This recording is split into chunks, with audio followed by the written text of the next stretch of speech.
Yeah, and you kill everything that I said before. I will. From minute zero. Oh, so it's just you'll only hear JM responses, so it'll be a lot of oh wow, that's great. My goodness. No meat, just color, right? Welcome to episode 19. Oh yeah, that's great. Welcome to the What's Your Baseline podcast.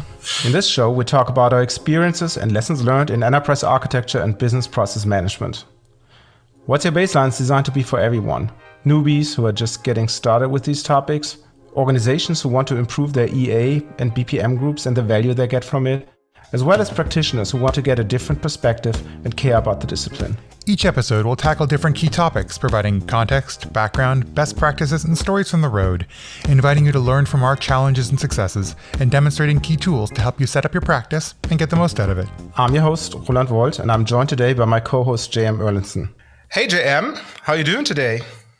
Not too bad, Roland. How are you doing? It's a great day outside. It's finally warmed up. Oh, yeah. Wow. Well, yeah, that's good. That's good. But hey, JM, I do have a question for you.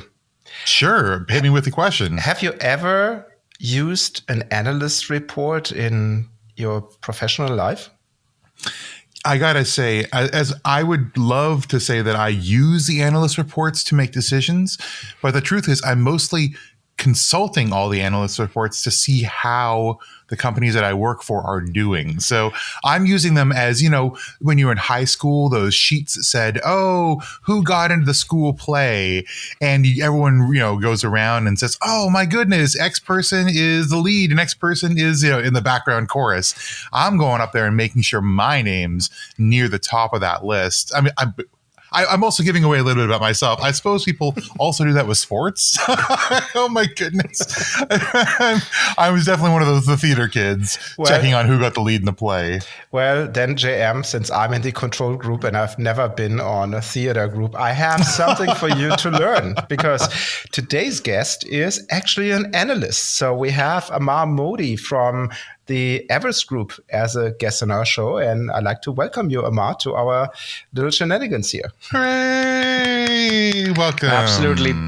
So it's a pleasure to be here. I am a vice president with Everest Group, and I lead Everest Group service optimization technologies, research, and advisory practice globally. I've been with the firm for nearly 8 years, and my role here has been focused on leading industry-defining research and advising our clients on intelligent automation technologies such as robotic process automation, process mining, intelligent document processing, process orchestration, and conversational AI.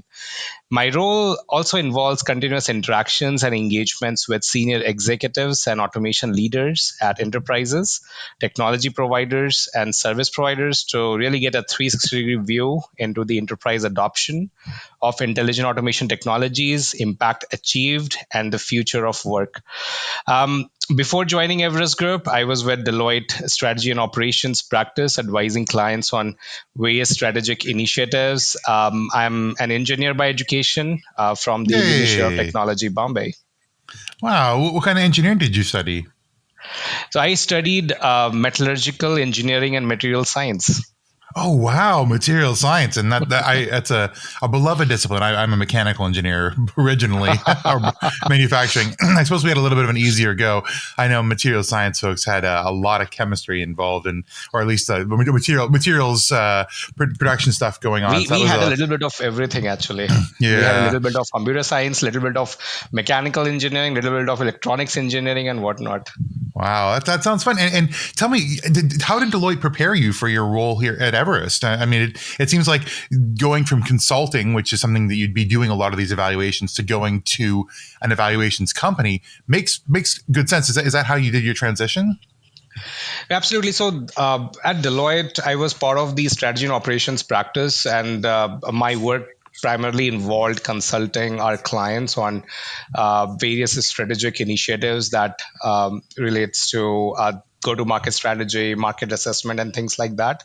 And the work that I I'm doing at Everest Group is not completely different than what I was doing at Deloitte, strategy and operations. So at Everest Group, my role is focused on providing advice to our clients, using our research, our IP, and also using contextualized problem solving to solve for specific problems that they are facing, which was what I was doing at Deloitte primarily. So at Everest Group, I got greater variety of things. So here I'm not just advising our clients using contextualized problem solving, and to kind of not just helping them solve for specific requirements that they have, but I'm also providing industry insights across our client base, which are related to coverage of broader industry trends and insights based on the research that we are doing here. Which I'm pretty sure removes 85% of all the cat herding that you typically do in an consulting project, chasing your clients, chasing the deliverables and all that wonderful stuff, because you're the expert. And just to highlight, since we're kind of speaking on about the differences between what I was doing at Deloitte Strategy and Operations and what I'm doing at Everest Group. So so at Everest Group, as I mentioned, the variety is more broader, and it also provides the analysts with the platform to become industry experts, right? Which is missing from a strategic consulting, pure play strategic consulting firm or practice like Deloitte Strategy and Operations, or any of the big fours consulting practice, or McKinsey or BCG or Bain. So it kind of really provides a good mix of what one does at the big four consulting firms, as well as what people would be doing at the likes of Gartner and Forrester, which are the pure play analyst firms. Interesting, and I want to speak a little bit more about this later as well. But it sounds like this is much more of a enablement practice rather than simply just like the keeping the knowledge within the house. You're helping to give the knowledge and enable people to look for their own needs, solve their own problems. Which I think is kind of cool. But before we get into exactly what you do and how you do it, I also want to know a little bit more about you. I think our listeners are fascinated by the people who come on the show. Tell me more about you as a person. What do you do in your off time? What's your guilty pleasure? What are your bucket list items, the things you want to do before you die? Yeah, sure. So again, I'll kind of try to make it short and interesting. So, as a person, I like learning about new technologies, innovations. Watching movies and TV series is another thing that I spend a lot of time, or rather free time on, which I don't get much. Traveling and playing sports are some of the other things that interest me. Although due to COVID, again, traveling has been quite restricted. So again, I'm just looking forward to the traveling restrictions to kind of just go down to pre-COVID levels, so that I can kind of resume the usual traveling schedule. From a bucket list perspective, so there is a lot actually, but I'll just like to highlight a couple of items that I recently added to it.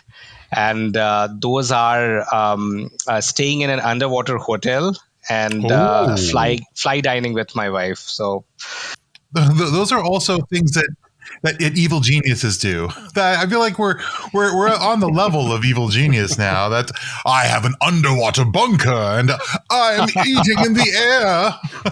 Well, the latter is super easy. United just throws some pre-cooked, half-warm stuff on your lap, and you have in-flight dining. So we just lost our sponsor. Oh my goodness! Oh, wait a sec, United. If you want to come back, we're happy to bring you back in the family. We'll say good things about your meals. We promise. Well, that's really no. And besides the fun stuff, that sounds really cool. And I'm sure you have a line on those things. So when the world opens back up and we are all on the show crossing our fingers that things become safer for everyone, and we send all of our love to everyone all over the world, who is dealing with the same things we're all dealing with, which is, having to stay inside, having to keep each other safe until it is safe outside. So yeah, I can tell you a few weeks ago, I was speaking at a conference, an in-person conference, and it was like weird. First of all, I forgot half of the stuff that typically was in my travel bag. So you get rusty over time. But it was so exciting just to see other people in person, even though everybody wore masks and all that type of stuff. But I think everybody's ready for it. But having said that, Amar, let's go to the topic of our conversation. And thanks for giving us that insight in your personality and the things that you like to do. When I was working for one of the big four organizations, I had very weird interactions with analysts because they restricted access to analysts. There was an analyst relations department and you were not supposed to talk to any of those and whatnot. Can you elaborate a little bit more about the role of analysts in the marketplace, please? Absolutely. And, since you kind of mentioned that experience of yours when you were at Big Four, let me start by sharing a quick experience of mine as well. So when I was in Deloitte, so I used to refer to some of the analyst reports. And, Everest Group's report was something that I also referred to, right, as part of one of the projects that I was working on while at Deloitte. And in addition to Everest Group report, I was kind of looking at some of the other analyst reports that Deloitte had access to. And there was a big difference between the Everest Group research that I was accessing and some of the other analyst data that I was accessing. And I'll kind of not mention the name of the other analyst firms. Which the report of which I was kind of accessing. But the main difference that I saw there was.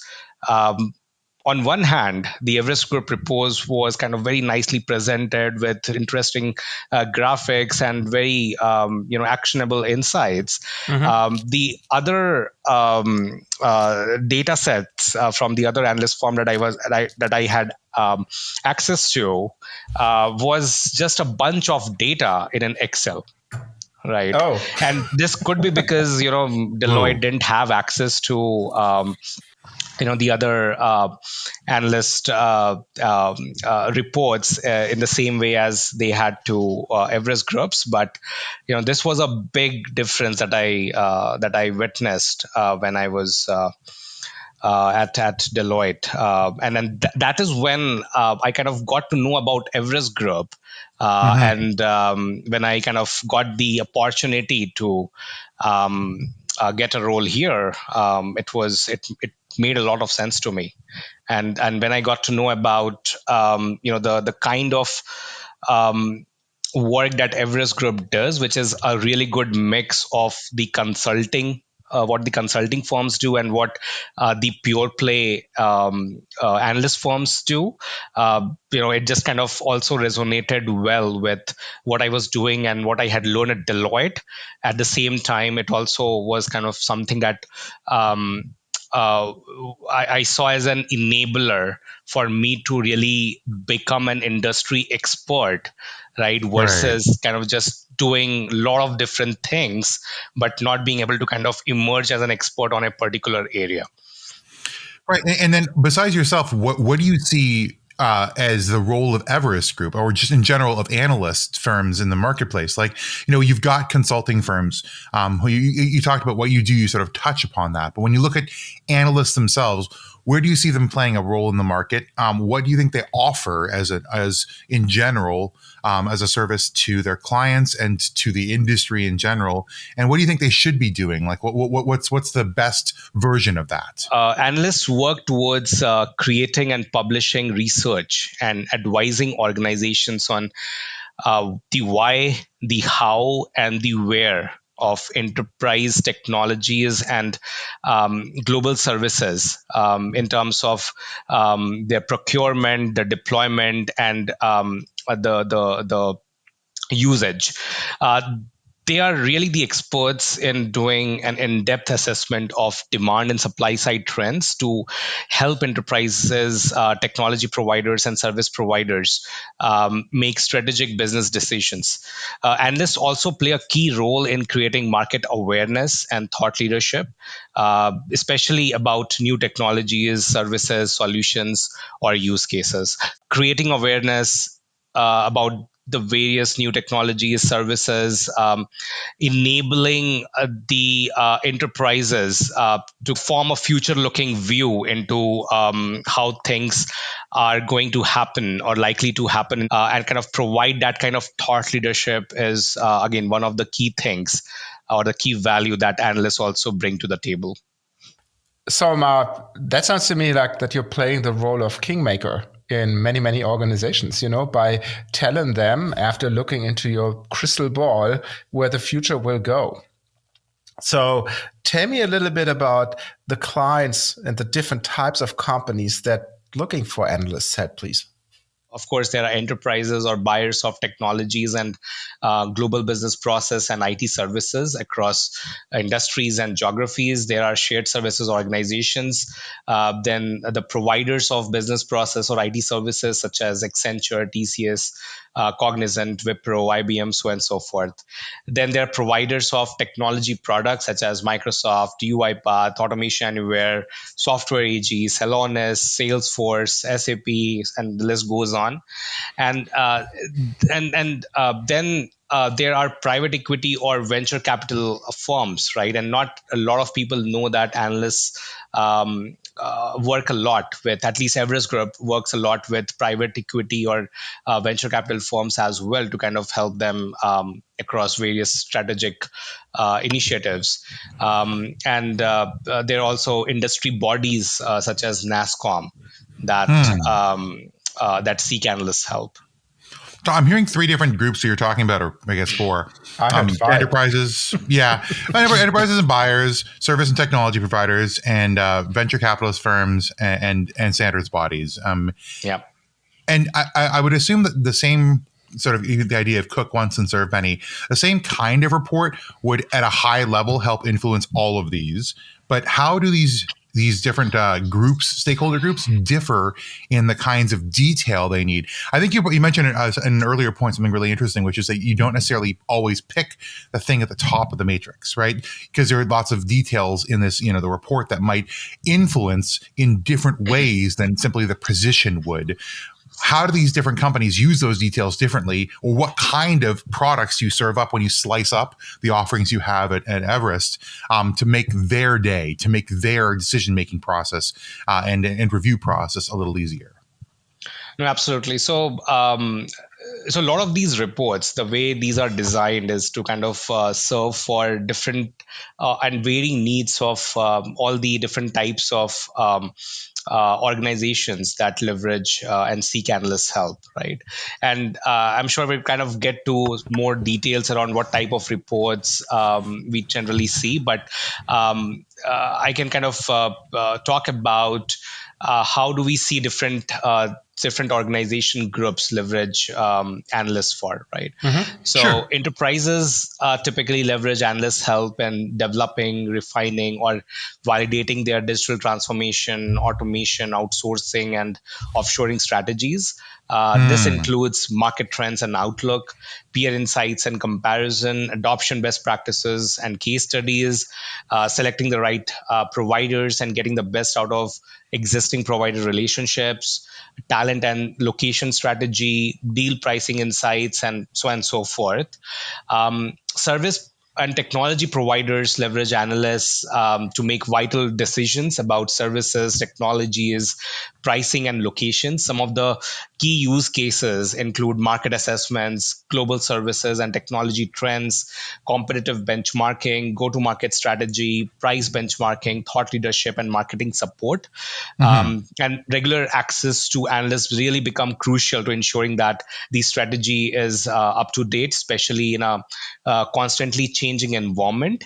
And just to kind of again add some more color to the earlier question around contextualizing the reports or the Right. insights to different requirements of different organization groups. So uh, again, if I talk about Everest Group, right? So a lot of the insights that most of the organizations, whether they are enterprise or a service provider or you know a venture capital firm or a industry body, so they all want to know about the market trends, they all want to know about the market outlook, they all want to know about the supply landscape. And that's how we also structure a lot of our reports. And there are a lot of situations where these companies require more contextualized insights, and this is where we have different models to kind of help them provide more contextualized insights on top of the market reports that we produce. And these can take different forms. So these could be a kind of a quick analyst inquiry call, which could be 30 to 60 minutes to kind of share some additional nuances, or this could be Mhm. a kind of a custom engagement exercise that could go off for anywhere from 2 weeks to even months, right, to kind of provide more hands-on support, more customized supports, depending upon the type of objectives that they're looking to achieve. Yeah, that's a very interesting question because that's half of the question that we had before. I get how your customers use your reports and your deliverables that you produce, but talk a little bit about what the typical engagement model is. You mentioned analyst calls and all these things, but if I was an organization and I wouldn't have a clue about where I want to go, right? But I know your phone number. Well, would that be the first step? I would give you a call and say, Amar, tell me a little bit about this, or what is the typical engagement process that your clients go through when they reach out? Talking about the business model that we have at Everest Group, so there are two ways in which our clients typically engage with us. One is a membership construct that kind of provides around the year access to our research, our analysts, and these are annual memberships generally. And then there is contextualized problem solving driven decision support or custom engagement construct. And that includes various types of engagements, such as market assessments or partner selection and things like that, kind of provide more contextualized insights to our clients. Right. So I'm hearing there's one that's, hey, we're going to do a bunch of research and join our club, knowing that we're going to give you our best ideas and insights for the market.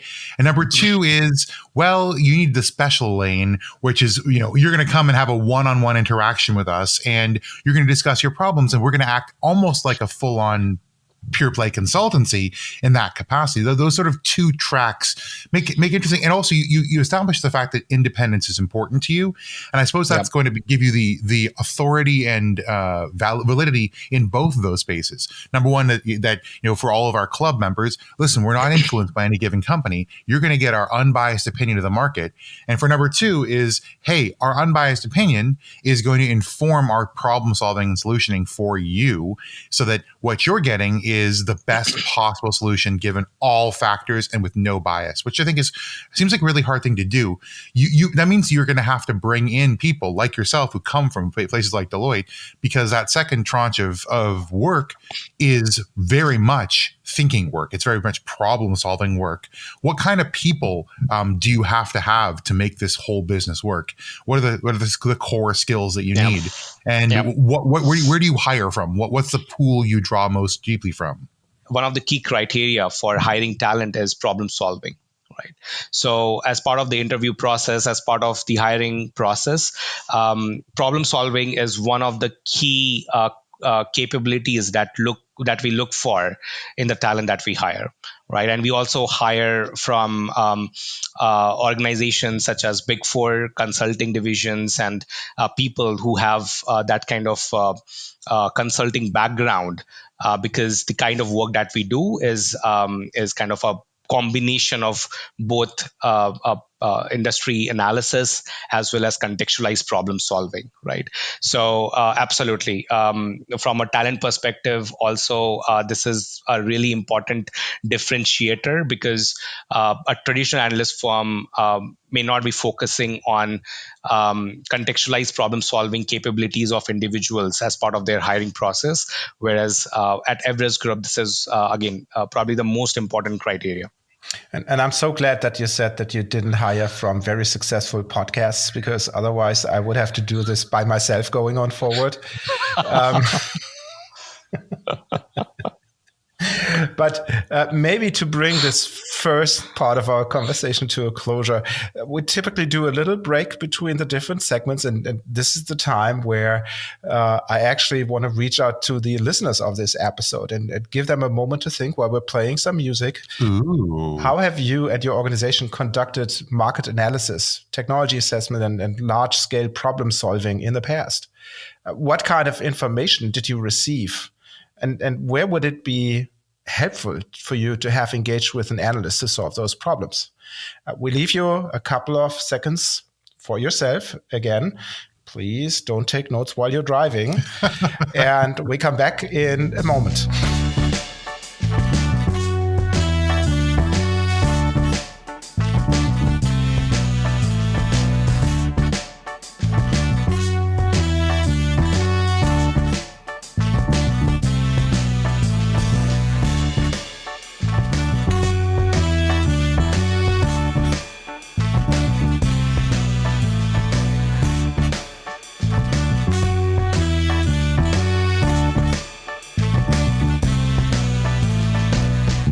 All right, folks, welcome back to our second section of this wonderful episode with Amar from Everest Group.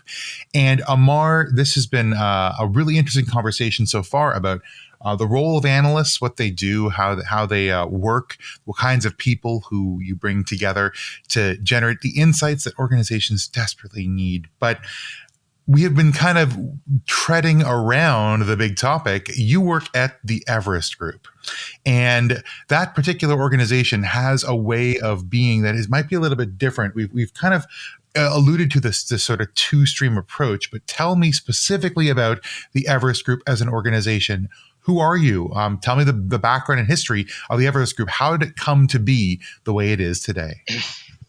Absolutely.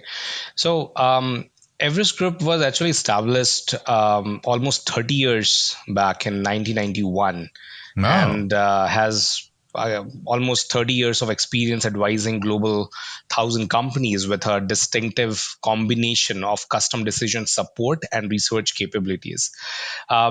The firm specializes in providing research informed insights and business decision support in areas such as digital and next generation technologies, IT services, business process services, engineering services, provider sourcing, and talent and location strategy. So it sounds like you have a pretty comprehensive offering, and particularly I like how that the research component of things kind of informs everything you do.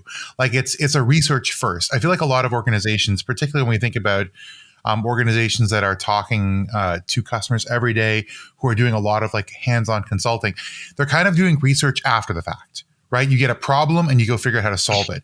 It feels like Everest comes from the perspective of let's see what kind of solutions there are, and then when problems come to us, let's see how those pair. And that it makes all the difference. It means you're having to do lots of work even when there's no customers around because you're having to continuously monitor and figure out the market. But it also means, I feel like that means you're better prepared when someone comes to you with a challenge. And that I see what you mean by giving you a specific place in the marketplace to fit. That's kind of cool. And I wanted to ask you where you see that fit, because obviously there are other analyst firms. I mean, you've mentioned them before on the podcast. In particular, I know people talk about them a lot, Gartner and Forrester. How do you fit into the landscape that is Gartner, Forrester, and a whole whack of other smaller players? And what do you think, are your key competitive differentiators if someone's going to come to the peak matrix over the wave or over the magic quadrant? No, absolutely. I think we can really summarize the key differentiators that Everest Group has in 5 key points, right? And those 5 points would be specialization, expertise in global services and digital technologies that enable those services, unmatched depth and breadth of our IP and research in the areas that we cover, unwavering focus on providing unbiased and fact based research, and we don't charge companies for participation in our research. Whoa, whoa, whoa, Investments. whoa. I want to stop you there because that's an interesting thing that is a really dirty secret slash a big question is the cost of being evaluated. And you're saying that Yeah, Everest Group, it doesn't cost you a penny to be evaluated. To me, that makes a big that's right. difference because it's not a pay to play model. It is a true meritocracy. That's very interesting. So please continue, but that's an interesting point to talk about. No, absolutely, and this is really important to ensure that we kind of provide unbiased and fact-based research, and we and independence is one of the key assets that we have, right? Right. And that's why this aspect is really important to the core values that Everest Group has embedded into the organization. Um, Now, the fourth key point of differentiator here, and I think we talked about it earlier as well, is investments and commitments towards talent development and a performance-driven culture. Right, and last but not the least, and probably the most important, and something that we have probably talked about a lot here. Um, a traditional analyst firm primarily focuses on providing outside and industry analysis. However, Everest Group is not only known for its research expertise and IP, but also for its ability to offer contextualized problem solving and advisory capabilities to address client specific requirements. So, this is one of the biggest differentiators that Everest Group has, which also kind of helps find a very unique place for the firm in the market. Oh, that's interesting, Amar.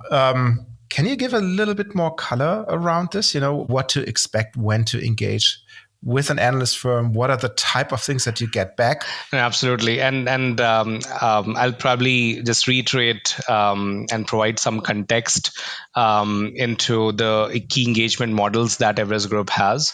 So we primarily have two key engagement models. One is annual memberships that gives our clients round the year access to our industry defining research and analyst support, and the second model is custom advisory engagements where we combine our industry insights with contextualized problem solving capabilities.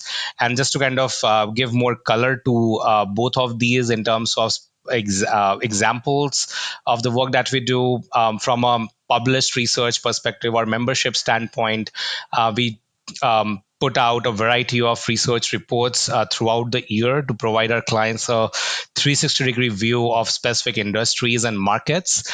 These include state-of-the-market reports that provides in-depth analysis of key demand and supply side trends, including market size, growth, demand drivers, adoption trends, investment themes, and solution characteristics. Then there are peak matrix reports, and among the most popular reports that we do. These reports provide a detailed assessment of strengths and improvement areas of technology and service providers in specific market segments, evaluation of their market impact and capabilities across a range of dimensions, and their positioning on Everest Group's proprietary peak matrix. Then there is a provider profile compendium report that includes detailed profiles of the providers, that really offers a holistic view into their market portfolio and delivery capabilities. Then we do a lot of white papers, which are meant to serve as thought leadership research. These provide insights and thought leadership on next generation issues and trends. Then we also do playbooks. These are best practice guides to help enterprises get the best out of their investments in technologies and services. Now, coming to some of the examples of our custom advisory offering. On the enterprise side, we provide support across areas such as peer benchmarking, provider shortlisting, uh, portfolio optimization and strategic engagement review. On the provider side, we support their strategy, marketing, and sales functions across areas such as market opportunity assessment, product and market strategy support, competitive strategy, mergers and acquisition and partnership support, thought leadership, price benchmarking, active deal support, account intelligence, and the list goes on. So, how do you get to those? And I'm thinking while you were talking, I was thinking about, hey, you're doing that new market reports. How do you get to those topics? When we talk about our favorite thing in these days, process mining in our industry, 5 years ago, nobody spoke about this. So how do those topics become a trend? Is it like, oh, the analyst community somehow meets secretly and says this is the next hot thing, or where do you get those ideas from? Yeah, absolutely. I have a very interesting question, and let me give you very interesting example of a related market, which is intelligent document processing, right? IDP. So now everyone knows, hey, what IDP is. Everyone recognizes it as a market segment. But before IDP term was coined, and this was kind of positioned in the marketplace as a interesting and important enterprise technology segment, people, again, both on the enterprise side as well as on the provider side, were really unsure of, hey, on the enterprise side, they were unsure of where to look at, or what kind of solutions would really help them provide or solve for the intelligent document processing needs for them, right? And on the supplier side, again, they were unsure of how to really position themselves accurately in the marketplace, right? Because there was no category, right, dedicated to what they are really solving for, and what Right. they were what they were kind of ending up doing was trying to kind of force fit themselves into existing categories of technologies, right? So whether it could be BPM, it could be RPA, it could be something OCR, which is not a right way of kind of really positioning themselves accurately in the marketplace, and kind of ends up creating a lot of confusion both for the enterprises as well as for the providers. And this is where analyst firms also play a very important role, because they are kind of looked at to kind of really help solve for these confusions, right? Again, some analyst firms might kind of overdo it with a lot of different terms and over complicate things, but what Everest Group kind of contributed here was kind of really defining this category of intelligent document processing. So Everest Group was the first analyst firm to really define this category and produce a lot of industry defining research about, hey, what intelligent document processing solution should look like. Right? Seems to be like both you are helping to catalyze a business idea into something that people can get their hands around. Like, this is what we're talking about. This is a whole type of solution. You're also helping vendors to better define their offerings to fit into those categories. And you're helping organizations looking to solve for those problems find the people who are offering solutions along their lines. That's incredibly valuable, not just as a service to a given company, but that seems like a really important service to the market. Yep, no, absolutely, and we take pride in being able to kind of contribute through some of these very strategic and very important work that we have delivered, right, which are really industry defining. And this was just an example, right? There are a lot of other examples where we have really defined a market segment, or kind of a future looking business model that kind of got adopted by a lot of other organizations, right? So another example is Business Process Services 4.0, right? Which kind of really defines that, hey, what the next generation of business process services delivery should look like. What are the key tenets of that, and things like that. So, these are just a few out of many such examples where we have really helped create the right category so that it becomes easier for both the buyers to understand and kind of appropriately look for what would help them solve for specific needs that they are looking to solve for, and for the suppliers to really get a platform and the right positioning in the market for themselves. Speaking of which, when you produce a report, right, talk a little bit about how that all works. Say you would do a vendor report, right, for a client, right? What kind of information are you looking for? How do you approach this? When do you collect that information? What do you do with it? Is it just a big pile of information that then some smart people go through? Or just give our listeners a little bit of an idea how the day-to-day work looks like working with the Everest Group. No, absolutely. And shouldn't be a big surprise. We kind of speak to enterprises or buyers of technologies and global business process and IT services and collect information from them.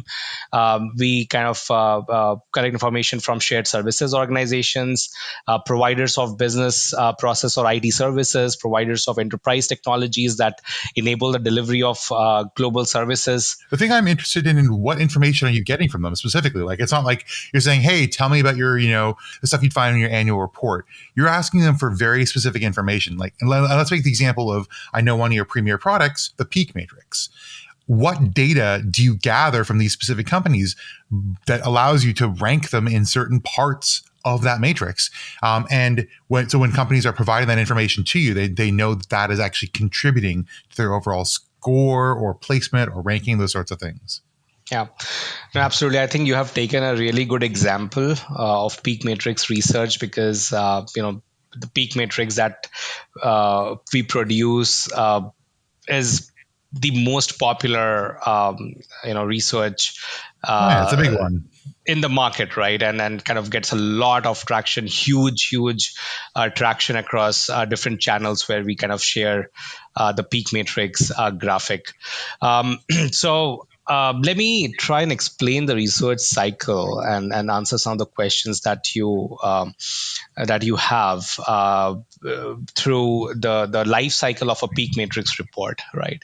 So we typically do a refresh of Peak Matrix research every year. For example, if I talk about our RPA RFI or our process mining RFI, we ask about hundreds of features, functionalities, and pieces of information as part of our RFI exercises. So that's one part, and then we also speak to multiple client references of each of the providers that we are assessing to get market feedback, and all these interactions are done very independently. That sounds like a lot of effort. In my mind, I have dozens of people now working on it for the full year just to sift through this. How does it look in reality? How many people are basically working on a Peak Matrix report, and how long does it take from soup to nuts, from the first contact to inviting a vendor to participate until you actually put out the final product? Does it really take a year? So it doesn't take a year. I mean, annual refresh is what we do from the start of the peak research process, which means sending invitations or heads up emails to the potential list of providers that we intend to include in our research, and to really publishing the report out. It's typically a 5 months process, right? Again, it could vary depending upon the specific area, again, the complexity involved in that specific area. But from start to end, it's typically 5 months research process. I have a question for you. I know it's not on all we talked about before, but this is an interesting addendum to it. You mentioned you're finding companies that are playing in that space. Maybe some of our listeners come from organizations that are not currently on the Peak Matrix, but believe they should be. How do those organizations interact with you in order to start the conversation about being invited into these places? And what should they, in the background, prepare to be able to best answer what you've got going on, what the ways in which you're being assessed? Yeah, no, absolutely. So it's really important to get on analyst radar, right? Yeah, And how do you do that? It's hard.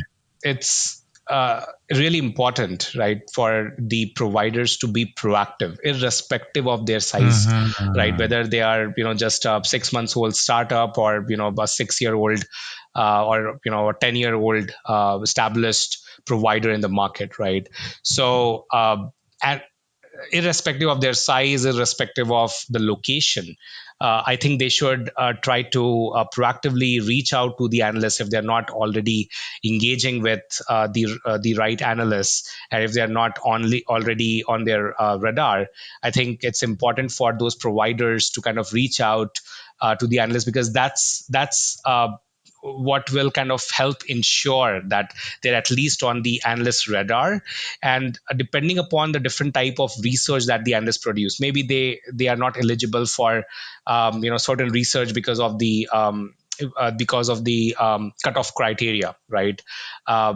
But if they are on analyst radar, maybe there are research where they are eligible to participate, and in that case, just being on the radar, being in connect with the analysts, will help them ensure that they don't um, get missed out from a lot of these important industry defining research that the analysts are producing, right? So analysts will come to you, right, if you kind of turn up in the analysts market scan, right? But again, there are, in many of the markets, there are hundreds of providers, right? And analysts can't include all of them in their research, right? So it's important for the providers to also ensure that they are doing their bit to be connected with the analysts and kind of provide regular updates to them. So JM, lesson learned for me is, when Amar will put together the next peak matrix for business process management and enterprise architecture podcasts, we need to be on his radar so that we're going to be included in that.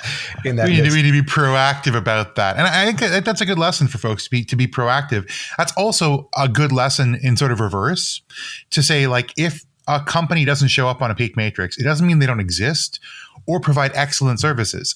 It could be that the profile of that company's services don't fit with the research topic in question. That's really cool.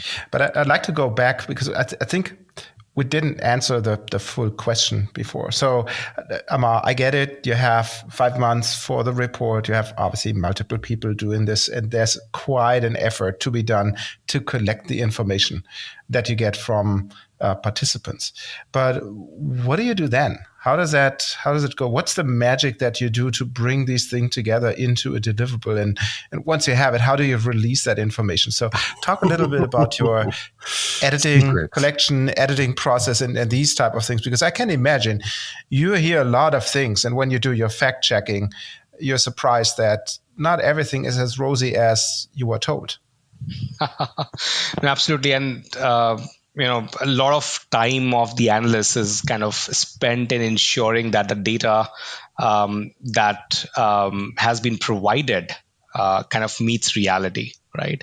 And analyst job is not just to kind of collect the data and put it out in the market in some with some visual graphics and things like that, right?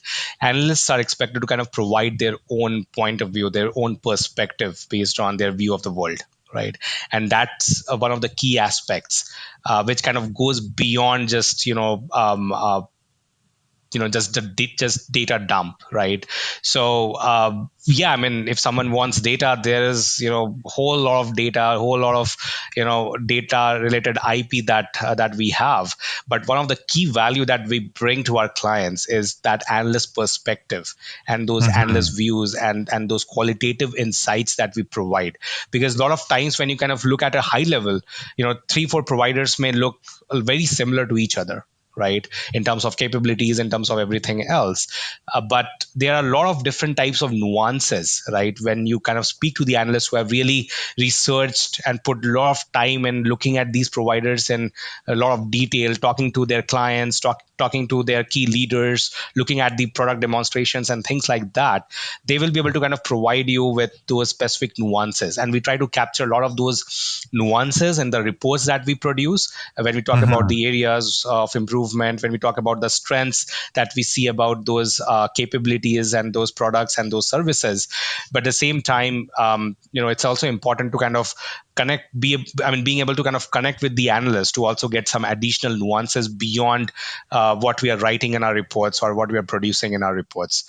Just to kind of answer your question, so absolutely, it's a lot of work kind of that goes into ensuring that the data that we have collected meets reality and kind of adding our own perspectives, and all of that is kind of fed into our proprietary analysis frameworks, and that framework is something that we review and refine every year. This is fascinating. And I think you said something earlier that really ties a lot of this together is the idea of qualitative assessments. I mean, I feel like a lot of people talk, and I'm an engineer, so quantitative assessments are king to me. I love the idea of being able to put numbers to things, but having the lived experience of watching a demonstration, of talking to a client, of being able to contextualize the data. We talk about that in the podcast as well, that, data may be king, but context is its crown. And what you're providing, both in the services that you have as a part of the membership, that sort of, perpetual continuity of market assessments, and with the specialized consulting and problem solving services, all those speak to telling the story of the market, the story of the technology. And that isn't just a quantitative assessment. That's a lived experience. That's a qualitative understanding of how things shake out in the details and the nuances. Use the word nuance. I love that. And I think that's something we can take back to our listeners here, because the nuance of solving problems is the secret sauce. That's where you get ahead. And so I want to put this question to our audience right now. What big challenges are you and your organization looking to solve with that nuance, with that lived approach? And what information do you need to solve that problem, to bring a solution to life? And do you have that information? Do you have that assessment in-house? If not, based on what you heard today, how do you think that you can engage with analysts and using both the perpetual services and a specialized analysis to get this insight and perspective you need to make the right decision for your business? We'll leave you for a moment, and we'll come back with our final thoughts and conclusions for today's episode.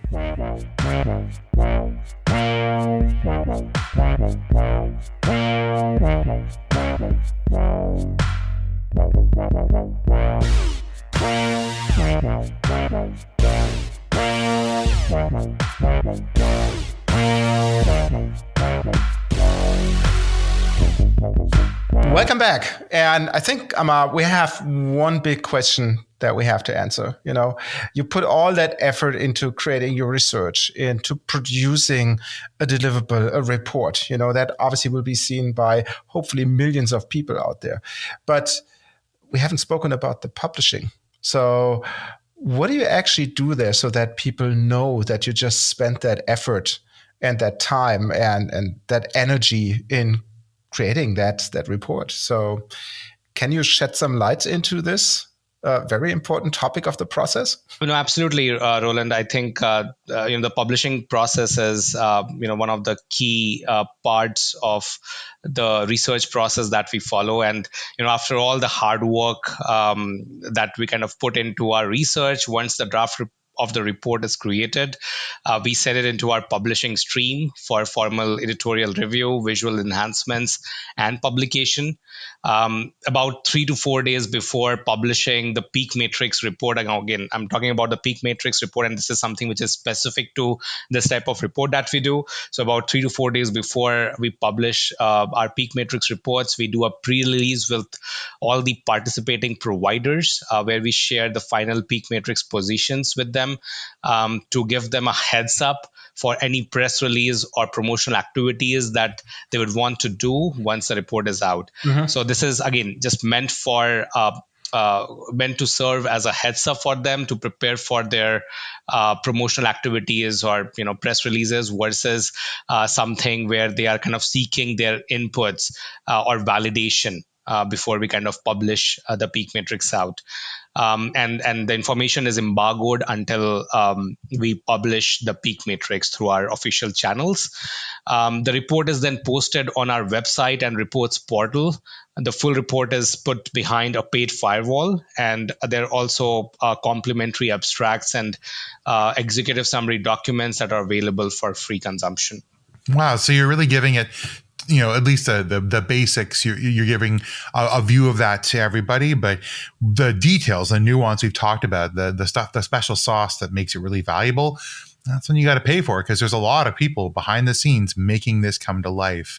And speaking of making this come to life, I mean, I think that people if are really interested in what you're doing with Everest and in general, they would love to have a conversation with you. So how are people able to get in touch with you? How are they able to get in touch with Everest? And more importantly, when should they be getting in touch with you if they're looking for this kind of information? Sure. So people can engage with us or get in touch with us anytime they want, as we are researching about the industry, helping our clients and publishing reports throughout the year. So there is no good time or right time to get in touch with us. I want to rephrase what you said. There is no good time to reach out to you. I'd say that's the opposite.